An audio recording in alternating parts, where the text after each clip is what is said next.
So welcome to the Big Premiership Review Show, round 9. Let's have a look at the games on the screen. We're looking at Bristol 0. Yes, that's right.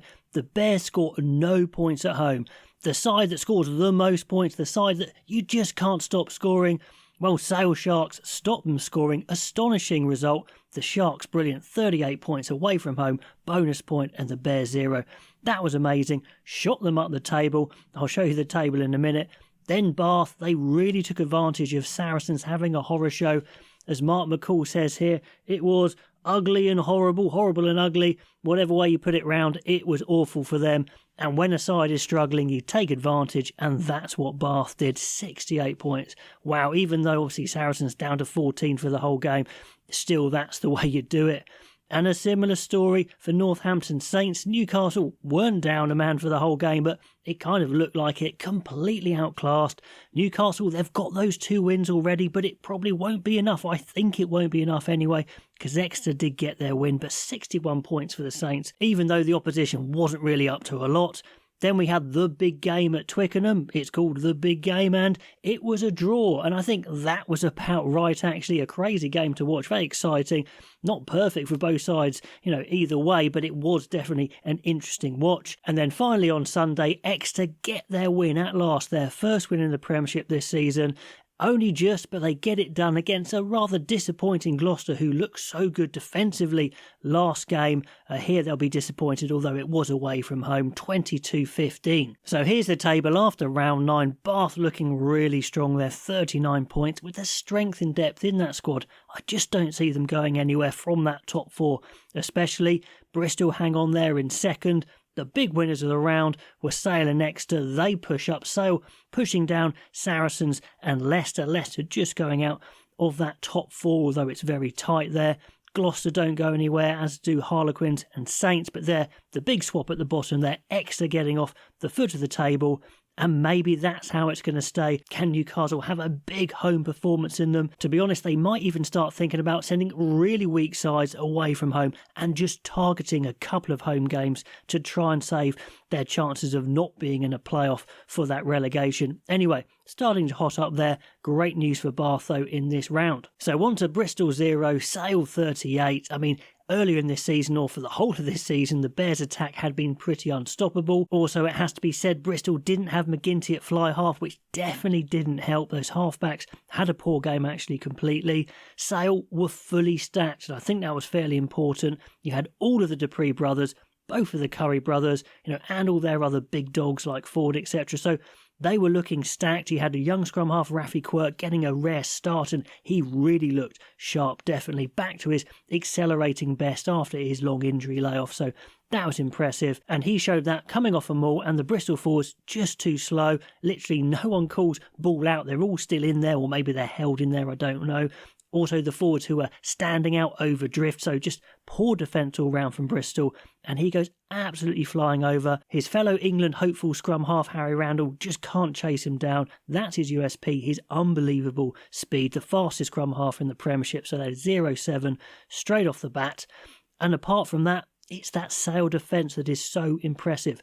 No one's missing tackles. They're pressing up nice and quick, but they're not over-pressing. There's jackal threats. You've got Curry brothers there, a potent mix for Sale of size and jackling. It just looks so joined together. It looks so balanced. I was very impressed with that defence.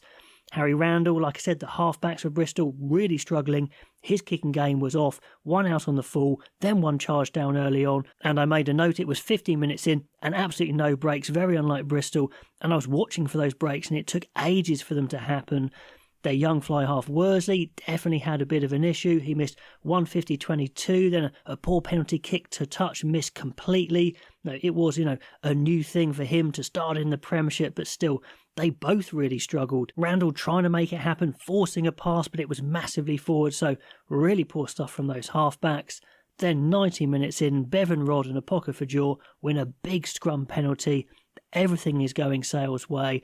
They almost pull off a clever front peel and nearly gets Luke Cowan-Dickey in, but partly due to Randall pulling him back, it doesn't work. So the ref, he spots that, or the TMO spots that, someone spots that, and it gets a yellow. They know that Bristol are down a man, so if they keep going through the phases, there's going to be an overlap, and Ford spots it with a nice pass to Roebuck. So that is 0-17. pretty early on there in 20 minutes. On about half an hour, Bristol finally make their first break. The problem is, though, because Randall's off, they start to use Ibitoy at scrum half, which really doesn't work, so the attack peters off. Worsley feels like he has to take a drop goal shot, but that misses anyway. They wisely decide to stop using Ibitoy at 9 anymore, but it looks like he's off anyway with a calf injury, so that's their best attacker gone, so it's just a nightmare start for Bristol. Just before half-time, Randall is at least back, but then the first thing he does is shuffle a bit before passing, and the Sale press gets man and ball. Just a horror show of these halfbacks. I can't tell you how bad it was. Worsley, the 10, misses another penalty kick to touch. Then blindside Luatua just panics facing the Sale press. He kicks and it's out on the full. I mean, this is as bad as Bristol have played. And literally Ford puts the boot in before half-time with a massive drop goal. So that is 0-20 at half-time. Now, Bristol's mantra is to keep on attacking no matter the field position, no matter the score. They feel they're good enough to make it come good. But they definitely weren't in this game. They do free Luatua on the charge, but Quirk is a good tackler as well as a runner. He drops him quickly. Van Rensburg gets blasted off the ruck by Ben Curry and Cowan-Dickey together. Brilliant games for those two. Big defensive play. They just can't get anything going, can Bristol. Worsley's horror show continues, giving an awful hospital pass to Bates, the winger. Then another massive defensive play as Johnny Hill and Ben Curry double tackle Mata to turn the ball over yet again. That was a hospital pass this time from Randall. It's just a horror show. On 48 minutes, Bristol keep trying to play. Of course they do from deep, but the Sale press has just got them licked. They don't have a change-up. That's their thing for Bristol. Their plan is to keep on going with plan A because it always seems to work, but this time they had to change it and they just couldn't.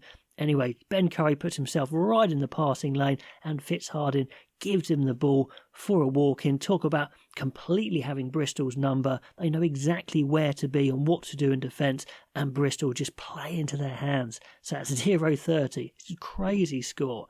Disgusting performance from Bristol I put here. Valvo drops an easy pass. They just can't do anything. Then Sale do break off a scrum from Rob Dupree. Good sidestepping from him, but a poor fumble from Rafi Quirk, and those are the kind of basic errors that might keep him out of the England squad for a while, but we can see physically he's exceptional. On 54 minutes, who is always exceptional, it seems, for Sale, is captain Ben Curry. I mean, he is the Form 7 of the Premiership. Amazing pace. He comes back and outstrips Jack Bates to save a try. Unbelievable stuff just to stop Bristol from scoring. And yeah, on 55 minutes, young fly-half Worsley is hooked off.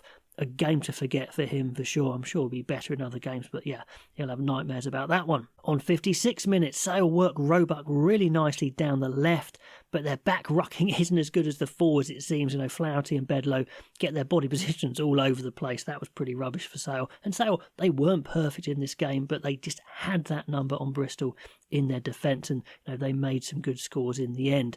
Sale are getting good at getting in those Bristol passing lanes. They're stopping everything. Bedlow nearly snaffles another interception, this time off Van Rensburg. Now, it's not like Bristol aren't getting long stretches of possession, but despite all those intricacies, Sale are just catching them behind the gain line every single time. And finally, Bristol decide to go to muscle. Finally, do something different, and they maul it tight on 64 minutes.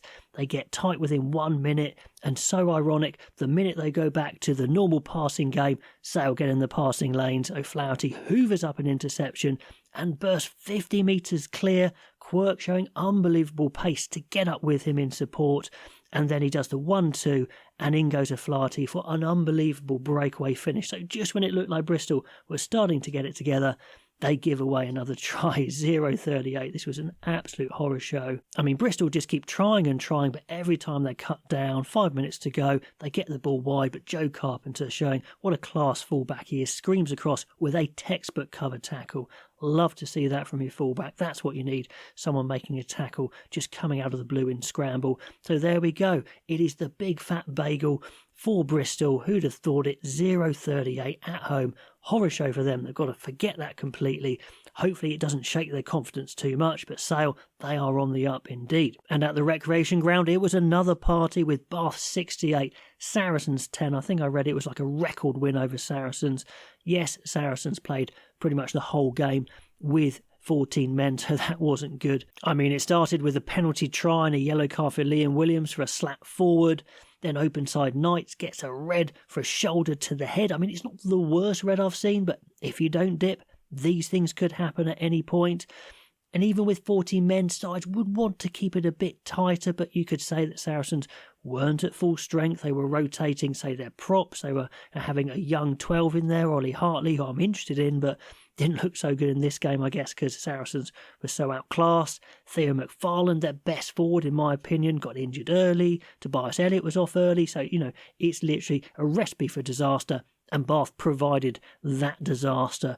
The team is so strong. This is their strongest team. The perfect balance, say, to the back row. Ted Hill, Guy Pepper, Alfie Barbary. They've got something of everything. You've got Russell there pulling the strings. Redpath, the ball-playing 12 who can carry as well. Lawrence, all power and breaks. I mean, star-studded squad, lots of depth. And they showed it in this game. On 10 minutes in, I make a note that it's good to see Beno Urbano back and fit, getting a start, looking strong in the scrum, as he always does at his best. His opposite number, Fraser Balmain, looks fairly out of shape, struggling to get around the park. So, this wasn't the best-looking Saracen side we're going to see this year.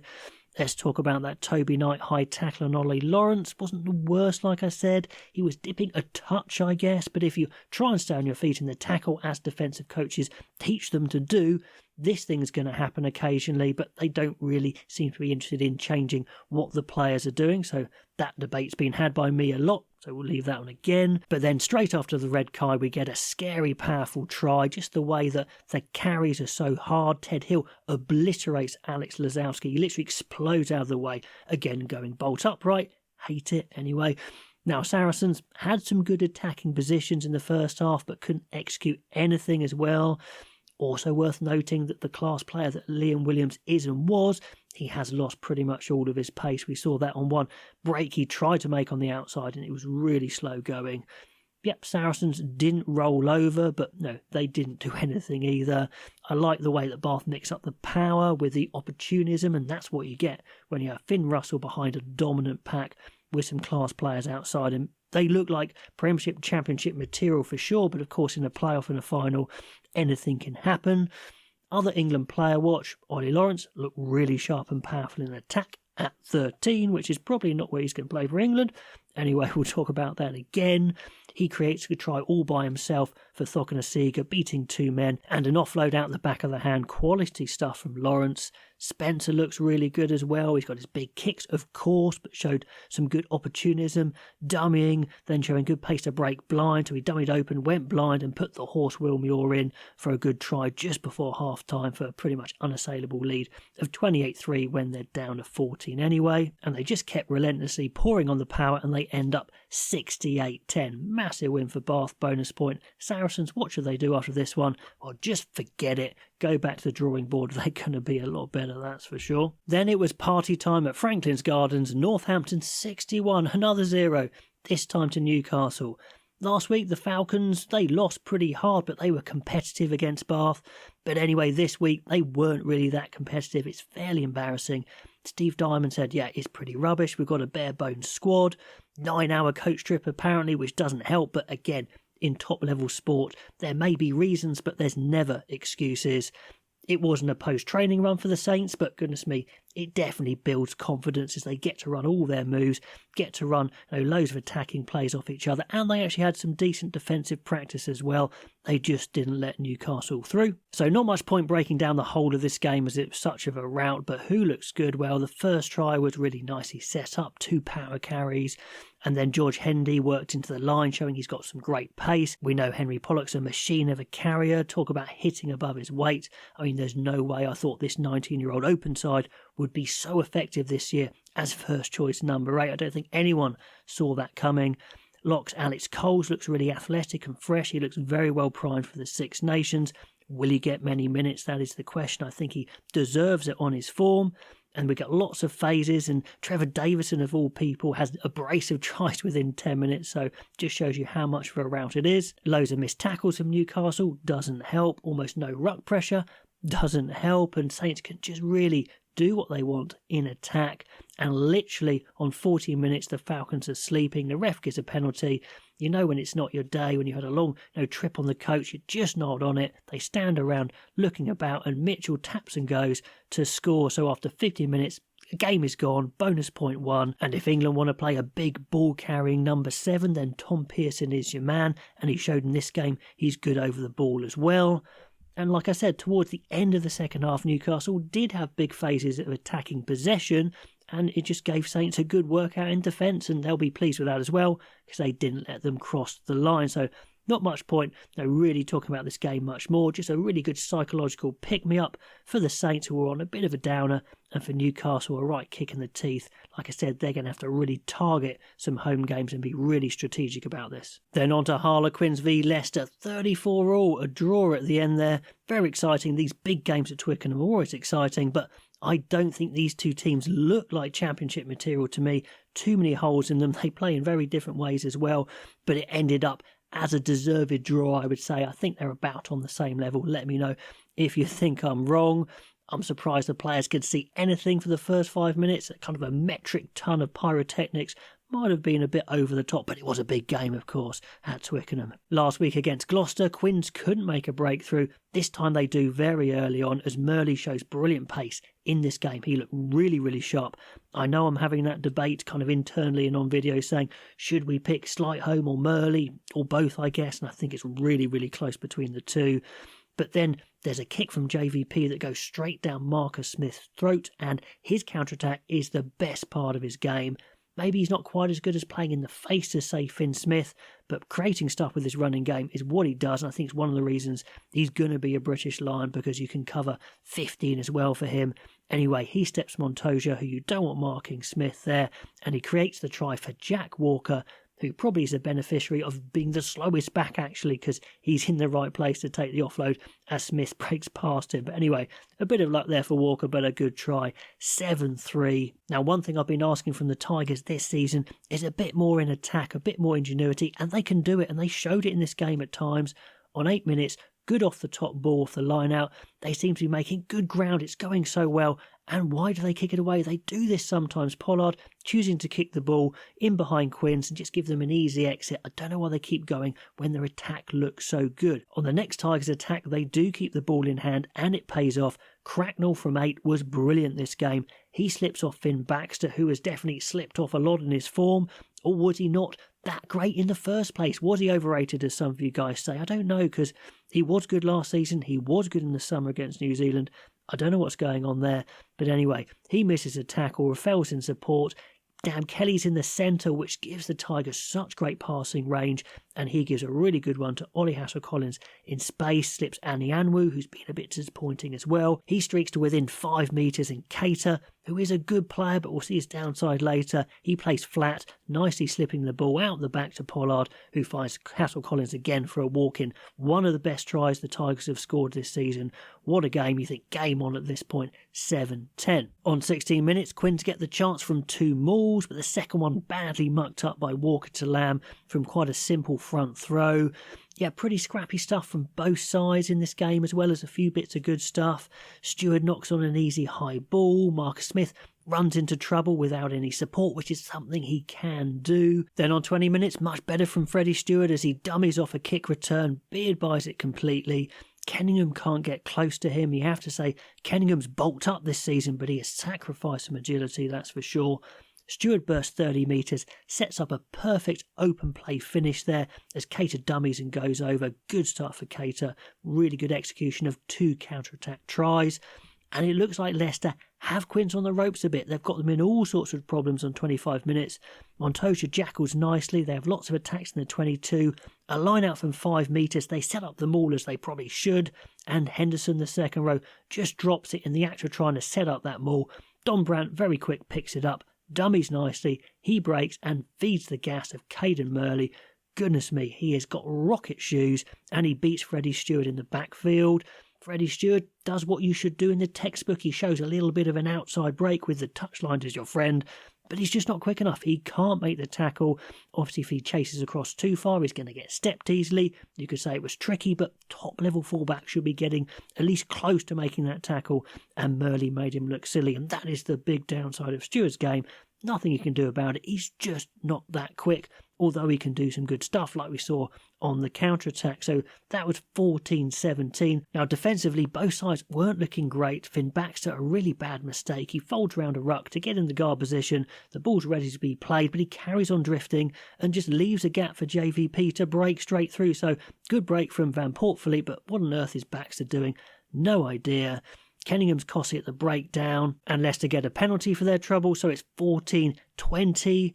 Cracknell on the half hour, an absolute beast, makes another break from the base of the scrum, setting up a good attacking platform. But again, that weird option from Pollard, just as it's really set up nicely. He crossfield kicks to Mike Brown, it's nowhere near him. Mike Brown at 39, he was never the quickest anyway, wasn't going to get anywhere near that one. So some strange options when Tigers in good positions. They don't have to kick this ball away, because they are pretty good at attacking. But it has to be said that Harlequins' phase attack is pretty poor actually. They do lots of ball movement behind the gain line without ever holding defence, without ever making a gain line. It happens again and again. It seems pretty obvious that they've got to start hitting gain line first. Is it the loss of Andre Esterhuizen? I don't know. Northmour tries to make gain line, but he's not a massive Bosch 12. But yeah, they just overplay, and they just get watched by Leicester, and they make the tackles behind the gain line. Then on 34 minutes, unfortunately, we get Exhibit 2 of Freddie Stewart's lack of agility. He chases his long kick to Marcus Smith, and Smith really doesn't have to do anything. He just goes round him at ease. Stewart doesn't lay a finger on him. He might as well just have stayed still, because there's no point in him chasing, because when he's moving with momentum, he just can't change direction. On 36 minutes, Nick David does make a couple of good breaks, although their phase play isn't really going anywhere. But lucky for them, Cater, who has copped a suspension already this year, shows the downside to his game as he stands bolt upright and just throws a shoulder into Beard's head. I mean, goodness me, he's such a good player, and we saw it early in this game, but he is also a liability. There's no need to stand bolt upright and throw a shoulder into a head. It is a choice, it is a habit, and it's going to happen. So there we go. He was pretty lucky, I think, to escape with a yellow. It could have been a lot worse. Anyway, finally some gain line success from Quins as Northampton goes flat and hard off a maul, and it goes straight to a try. So that was good from Northmour. The first time they really get over the gain line is a try, so that kind of shows what that can do. 21-20. After half-time, we see more evidence that the Quins attacking shape just is so deep. They're just moving the ball wide without making any threat to the gain line. It's just a massive problem. There's no point playing your attacking plays when the defenders are free just to follow it. Anyway, one player who's really stood up this season for Leicester is Joe Hayes. Huge tackle for him on his opposite man, Baxter. Nearly gets a great try opportunity for the Tigers, but Martin can't keep hold of it. And Murley and Smith break 60 metres. So another story from Leicester. They're on the attack, they spill the ball, and the speed of Harlequins goes down the other end. Mike Brown strangely decides to do some sort of weird body check on Murley, needlessly gives away a penalty, so they get 3 points, 24-20, and that's the sort of thing that Mike Brown can do as well. Then Hayes does a number on Finn Baxter again, this time in the scrum. Leicester work into the 22. It's a bobbling midfield ball out wide. It looks like the chance is lost, but the chaos actually creates a try out wide, so a little bit of a luck. But anyway, there you go. They take the lead 24-27. Danny Kerr, some really good work from him off the back of a line-out on 58 minutes. He dummies some drifting players and gets Quins into multi-phase attack in the 22. But they're really bad at converting attacks in the 22. I think they're the second worst in the league. They don't make gain line again, but luckily Pollard obstructs Beard, and at least they get 3 points, so it's 27-all. Just a little note on another England player, George Martin. I've been watching him very closely this season, and this game kind of epitomises him. They use him tight to the ruck, head down charging. He's good at that, but there is no subtlety in his game.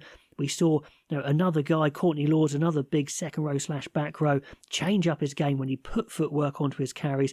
I think Martin can do more. Yes, he's a good basher, but he needs to do a bit of footwork, show the ball a bit, not just charge, because against the best teams, they can line you up. Now, one thing that definitely helped Quins at the end of the match is they've saved some of their starting back rows to the last 15 minutes. On comes Will Evans, the open side, and big Chandler Cunningham South, and they both have an immediate impact, playing to their strengths. Evans with a jackal, Cunningham South bursting a tackle. He creates the overlap, and Dombrandt out wide brilliant hands, just gets the ball away, although it does look rather forward, so some luck there. Anyway, it's a try, 34-27. Ben Youngs is on for Leicester. He has a good impact. Cleverly milks a penalty, allowing a slowing, retreating player to get in the way, a classic way of doing it. It is illegal, although obviously he did it deliberately. Pollard pings a brilliant kick into the corner, which he's very good at doing. 5-metre line out, big chance, need to score, but Lamb holds it up, so that was a big play.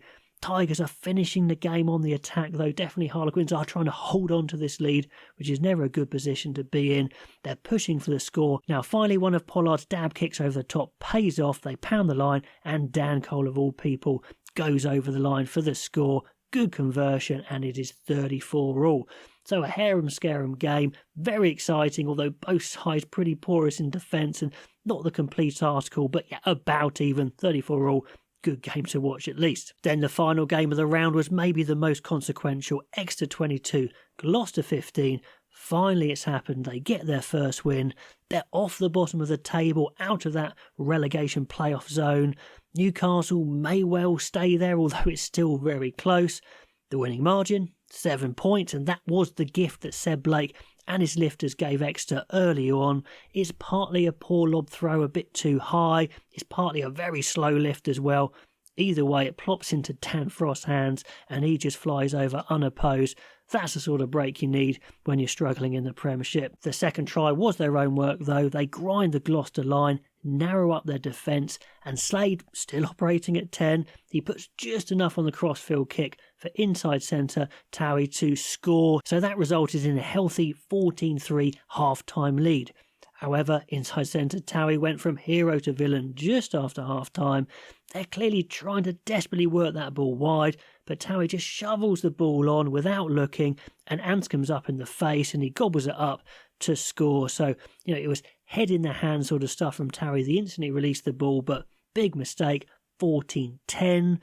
I mean, Gloucester, they weren't great. It's not the sort of game you can write a lot about.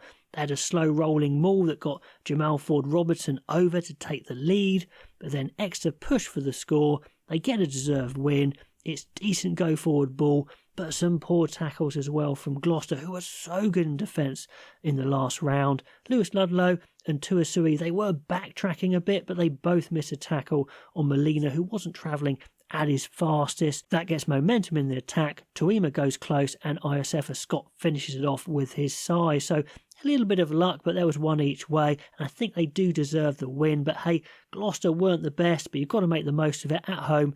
They deserve the win, and maybe they actually kind of eke towards Premiership survival with that sort of win, but they still got to play better. They're still not looking great. Anyway, that is the round in summary. Let me know what you thought of all of those games. Now, the way I think about games is very different to the way someone else will think about games. That's the beauty of sport. Let me know what you think in the comments below, and I'll catch you next time.